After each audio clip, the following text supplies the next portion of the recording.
بسم اللہ الرحمن الرحیم ناظرین السلام علیکم. آپ دیکھ رہے ہیں اپنا یوٹیوب اور فیس بک آفیشیل چینل اور میں ہوں امان بٹ. آج کی تجزیے میں بات کروں گا آج کا دن انتہائی اہمیت کا حامل رہا سپریم کورٹ کے حوالے سے. ساتھ ساتھ وہ جو ڈیل کی آفر کی گئی ہے اسٹیبلشمنٹ کی جانب سے عمران خان کو اور اس کا سہولت کار کون ہے اس کے بارے میں بھی بات کی جائے گی. ساتھ ساتھ آج ایک ٹویٹ بھی کیا گیا ہے, سینئر صحافی ہیں خالد جمیل صاحب, انہوں نے ایک ٹویٹ کیا, اس کے بارے میں بھی بات کریں گے. ولاگ کے سلسلے کو آگے بڑھانے سے پہلے آپ سے گزارش ہے کہ جس نے ابھی تک میرا چینل سبسکرائب نہیں کیا وہ سبسکرائب کر لیں اور بیل آئیکن کے بٹن کو دبا دیں تاکہ آپ کو آنے والے تمام تجزیوں کے بارے میں آگاہی ملتی رہے اور آپ کا اور میرا رابطہ اسی طرح جڑا رہے. سب سے پہلے بات کی جائے گی کہ آخرکار وہ ڈیل کی آفر ہے کیا, ڈیل کیوں کی گئی, سہولت کار اس کا کون ہے. ڈیل کی جو پیشکش کی گئی ہے وہ اسٹیبلشمنٹ کی جانب سے عمران خان کو کی گئی ہے کہ آپ کو بلے کا نشان بھی دے دیں گے, آپ الیکشن بھی لڑیں گے, لیکن این آر او کے حوالے سے بھی اس ڈیل میں پیشکش کی گئی ہے. تو اس ٹائم اس ڈیل کے سہولت کار جو ہیں وہ واضح طور پہ جو میرے پچھلے 2 ولاگز آپ کو یاد ہوں گے جس میں نے آپ کو بتایا تھا کہ اسٹیبلشمنٹ اور جو جوڈیشری ہے اس میں ٹھن چکی ہے, کیا ہو رہا ہے, آیا جوڈیشری اپنے جو جسٹس قاضی فائزی صاحب نے بیانات پر اسی طرح کھڑے رہیں گے, کیا انصاف واقعی فراہم کر پائیں گے یا اونٹ کسی اور کروٹ بیٹھ جائے گا. تو آج جو جسٹس قاضی فائزی صاحب عدالت میں جب تھے تو ان کی جو باڈی لینگویج اور ان کے جو ورڈز تھے اس سے صاف نظر آ رہا تھا کہ گزشتہ رات جو 3 بجے 2 اشخاص کی ملاقات ہوئی ہے وہ کون شخص ہیں, وہ کیا ہیں, اتنے طاقتور ہیں کہ واقعی ہی وہ فیصلے تبدیل کروا سکتے ہیں. رات 3 بجے اسلام آباد میں جو ملاقات ہوئی ان 2 بندوں کی, اس کے بعد سے جو ہے وہ کمپلیٹلی جو آب و ہوا ہے وہ تبدیل ہوتی ہوئی نظر آ رہی ہے. ساتھ ساتھ یہاں پہ یہ بتانا میں ضرور مناسب سمجھوں گا کہ جو آج جسٹس قاضی فائز عیسیٰ کے پاس کاغذات نامزدگی کی لیے کیس لگا ہوتا تھا پاکستان تحریک انصاف کی جانب سے, اس کیس میں بھی انہوں نے جو بیانات دیے وہ انتہائی اس قسم کے بیان تھے کہ جسٹس قاضی فائز عیسیٰ سے امید نہیں کی جا سکتی تھی, لیکن ابھی پردہ کھل چکا ہے, پردہ چاک ہو گیا, تصویر سامنے آ گئی ہے. جو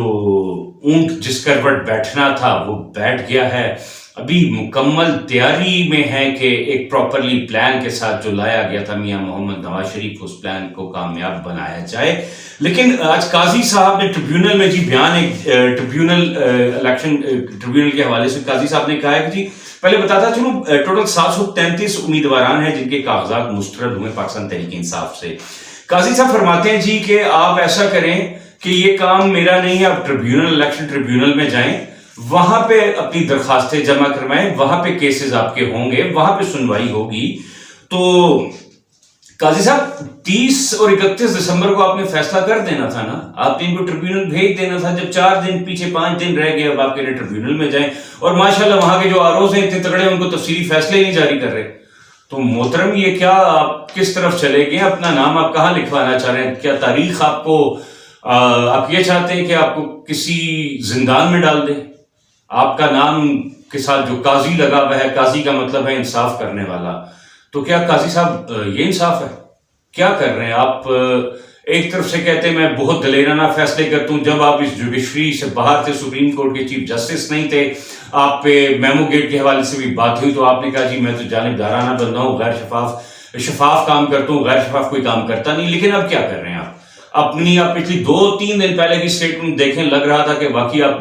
تحریک انصاف کے جو کیسز ہیں ان کو پراپرلی طریقے سے سنیں گے. آپ نے خود بیان دیا کہ جی ہم مجبور ہیں, آپ نے جن کو میسج پہنچایا تھا, جہاں سے آپ کو میسج آیا تھا کہ جی ہم مجبور ہو جائیں گے اگر آپ نے ایسا نہیں کیا, تو آپ نے بڑے واضح الفاظ میں کہا تھا جی میں آئین اور قانون کے تحت پابند ہوں, میرا ہاتھ, میرا قلم, میرا ضمیر آئین اور قانون کے تحت مطابق کام کرتا ہے. لیکن یہ بھی کہاں ہو گیا ضمیر, کہاں ہو گیا قلم, ڈر گئے آپ. 2 بندوں کی ملاقات سے آپ ڈر گئے, آپ نے سب کچھ ختم کر دیا. بڑی پاکستان کے لوگوں کی امیدیں تھی جناب آپ پہ, لیکن معذرت کے ساتھ کہوں گا کہ آپ نے ان امیدوں پہ پانی پھیر دیا. اور اب بڑے واضح الفاظ میں, اور دوسرا عمران خان صحافی جو ہے وہ بھی پیش ہوئے عدالت میں, تو چیف جسٹس صاحب کا کہنا تھا میں ان کے ریڈ کارپیٹ میں وہ میری ذمہ داری ان کو سیکورٹی فراہم کرنا. تو بڑے واضح اشارے جو تانے بانے مل رہے تھے، یقیناً میں تو اب یہی کہوں گا کہ وہ قاضی صاحب نے جو آفر ہے قبول کر لی ہے، اور قاضی صاحب اس ٹائم مکمل تلے ہوئے ہیں کہ اب جو ہے وہ بازی پلٹی جائے۔ ساتھ ساتھ قاضی صاحب کی مزے کی چیز دیکھیں، 10 جنوری کو غیر شرعی نکاح کا جو کیس ہے اس پہ وہ بھی عمران خان صاحب پہ سٹارٹ ہو رہا ہے۔ اس پہ سننے میں یہی آیا ہے کہ جو ہے ان کو بڑے سخت توہین عدالت کے نوٹس جاری ہوگا۔ توشہ خانہ کیس وہ بھی 10 کو شروع ہو رہا ہے، اور عطر من اللہ صاحب کی بات یہاں پہ کرنا لازمی ہوگی، جنہوں نے توشہ خانہ کیس میں آرڈر جاری کیے تھے، اور ان آرڈرز جاری کرنے کے بعد عطر من اللہ صاحب بھی اسکرین سے غائب ہیں، کوئی بیان ابھی تک نہیں آ رہا۔ تو اس کا مقصد ہے کہ عمران خان اور پاکستان تحریک انصاف کو مکمل طور پر دیوار کے ساتھ لگایا جا رہا ہے۔ اور ساتھ ساتھ اب 10، 11 اور 12 یہ 3 تاریخیں انتہائی ہسٹری میں لکھی جائیں گی، کہ یہ آنے والی جو 3 تاریخیں ہیں بہت بہت بڑی تاریخیں ہیں، اس میں بہت بڑے فیصلے ہونے جا رہے ہیں۔ تحریک انصاف، عمران خان کا مستقبل، آگے پاکستان کی سیاست کی بھاگ دوڑ اور پاکستان کا مستقبل۔ ساتھ ساتھ میں نے آپ سے اپنے ولاگ کے شروع میں ذکر کیا تھا، یہاں پہ ایک ٹویٹ لازمی شیئر کروں گا، ہمارے سینئر صحافی ہیں خالد جمیل صاحب، ان کو کچھ عرصہ پہلے آپ کو یاد ہوگا کہ ان کے گھر سے اٹھا لیا گیا تھا اور بعد میں ان کو چھوڑ بھی دیا گیا تھا۔ خالد جمیل صاحب ٹویٹ کرتے ہیں جی 286 جنرل نشستوں پہ 175 جو ہیں وہ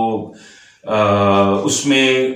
قیدی کا کوئی مقابلہ نہیں، قیدی مطلب عمران خان کے مد مقابل کوئی بھی نہیں ہے۔ ساتھ ساتھ ان کا یہ بھی کہنا تھا جو 60 مخصوص نشستیں ہیں ان میں سے 40 جو ہیں وہ آلریڈی خان کی حمایت میں ہیں۔ اس طرح ٹوٹل جو ایوان کی تعداد ہوتی ہے اراکین کی وہ ہوتی ہے 338، 220 یہ ہو گئے اور 40 وہ، یعنی ایک بھاری اکثریت سے جو ہے وہ خان اگر اس میں، لیکن سوال یہ ہے، سوالیہ نشان بڑا ہے کہ اگر واقعی عمران خان جو ہیں وہ آ جاتے ہیں اقتدار میں، ایک شفاف انتخابات ہوتے ہیں، مکمل لیول پلے گراؤنڈ ملتا ہے، تو اس سے یہ ثابت ہوگا کہ پھر واقعی اگر انصاف کے ساتھ پراپرلی ایک جو دائرہ کار ہے، طریقہ کار ہے الیکشن کا، کہ واضح طور پہ اگر آپ کسی بھی جماعت کے سیاسی جو کینڈیڈیٹ ہے اس کو اکثریت مل رہی ہے تو اس کی اکثریت آخر تک برقرار رہے، یہ نہ ہو کہ اکثریت مل رہی ہے عمران خان کو اور جو بیلٹ باکس ہے وہ کسی اور دیگر سیاسی جماعتیں، میں اشارتاً نام نہیں لینا چاہ رہا لیکن آپ سمجھ گئے ہوں گے یقیناً کہ جس جماعت کا کہہ رہا ہوں، جس کو پراپرلی پلان کر کے لایا گیا ہے۔ تو یہ بڑے کرٹیکل سچویشن میں اس ٹائم موجود ہیں، اور معذرت کے ساتھ کہوں گا، چاہے کنٹیمپٹ آف کورٹ کر لیں، مجھے کل بلا لیں، گھر سے اٹھا لیں، ہتھکڑیاں لگا لیں، دفتر کا بھی میرے پتہ ہے آپ کو، آپ بادشاہ بننے کسی کو بھی اٹھا سکتے ہیں، غائب کروا سکتے ہیں، بے شک میرے پہ کنٹیمپٹ آف کورٹ لگتی ہے، لگ جائے کوئی مسئلہ نہیں، لیکن میں یہاں پہ کروں گا کلیئر بات کہ ایک جسٹس جو ہوتا ہے، جو کرسی پہ بیٹھنے والا، انصاف فراہم کرنے والا،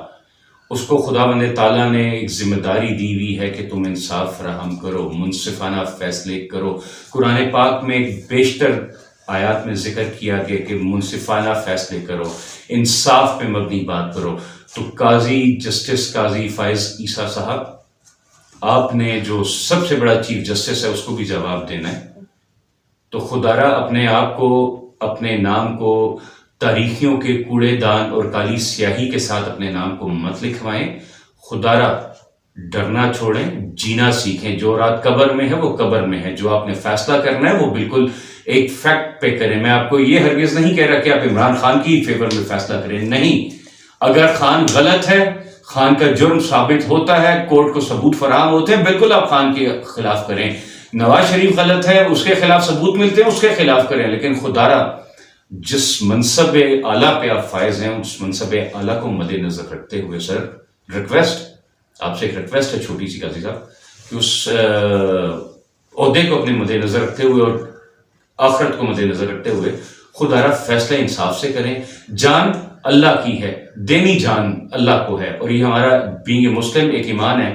کہ ایک نہ ایک روز ہمیں لوٹ کے اپنے پروردگار کے پاس ضرور جانا ہے۔ آج کے ولاگ کے لیے فی الحال اتنا ہی۔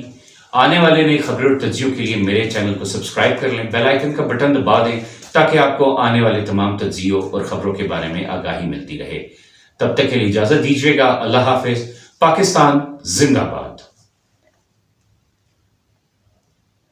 اوکے۔